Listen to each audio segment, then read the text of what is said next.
বিসিবির সভাপতি অনুপস্থিত আছেন।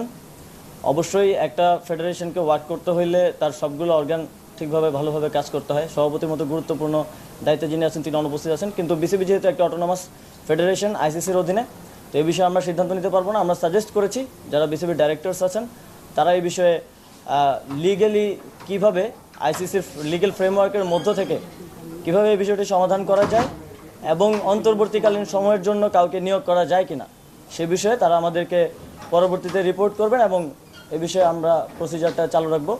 তো এই তিনটি সিদ্ধান্ত কিংবা প্রসেস যাই বলেন আজকে আমরা উপনীত হতে পেরেছি এবং সামনে আরও আজকে আমি সময় দিতে পারছি না, কারণ আমাদের আপনারা জানেন প্রধান বিচারপতির শপথ গ্রহণ অনুষ্ঠান আছে। তো আমরা আরও বিস্তারিত কথা বলবো, আমি আবার এসে হয়তো আরও বিস্তারিত কিছু বিষয়ে সিদ্ধান্ত আমরা নিতে পারবো। আপনাদের কোনো প্রশ্ন থাকলে। আপনি বাংলাদেশ ক্রিকেট বোর্ডের কথা বললেন যে বাংলাদেশ ক্রিকেট বোর্ড আপনার অটোনমাস বডি বা একটু যদি আইসিসি নিষেধাজ্ঞার একটা বিষয় আছে। বাংলাদেশ ফুটবল ফেডারেশনের সেম জিনিসটা আছে। বাংলাদেশ ফুটবল ফেডারেশন আপনার দলীয় কর্মী বা সভাপতি কোশ্চেনেবল আছে। অন্যান্য ক্রীড়া ফেডারেশনেও কিন্তু আপনার দলীয় নেতা কর্মী বা আওয়ামী লীগের অনেকেই ভালো ভালো বড় বড় পোস্টে আছে। ওইসব ফেডারেশন বা ক্রীড়া সংস্থাগুলোতে কিন্তু আপনার এই ধরনের কোনো নিষেধাজ্ঞার কোনো বিষয় নেই। সেগুলোর ব্যাপারে কি ধরনের পদক্ষেপ নেওয়া যেতে পারে? আসলে আজকে সময় স্বল্পতার কারণে এবং নারী টি-20 বিশ্বকাপের কারণে বিসিবির সাথে আমরা আলোচনা করার সময় বা সুযোগ পেয়েছি।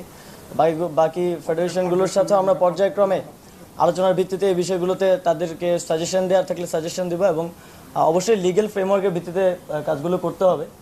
যেহেতু অটোনমাস প্রত্যেকটা বডি আমাদেরকে প্রসেস ফলো করতে হবে। যে কোনো পরিবর্তনের ক্ষেত্রে পরিবর্তন আমরা অবশ্যই করার জন্য তাদেরকে সাজেস্ট করব, কিন্তু প্রসেসটা ফলো করাটা জরুরি। যতটুকু জানি আপনি ক্রীড়া প্রেমী একজন মানুষ এবং শুনেছি যে আপনি স্পোর্টস সম্পর্কে বেশ ভালো খোঁজ খবর রাখেন।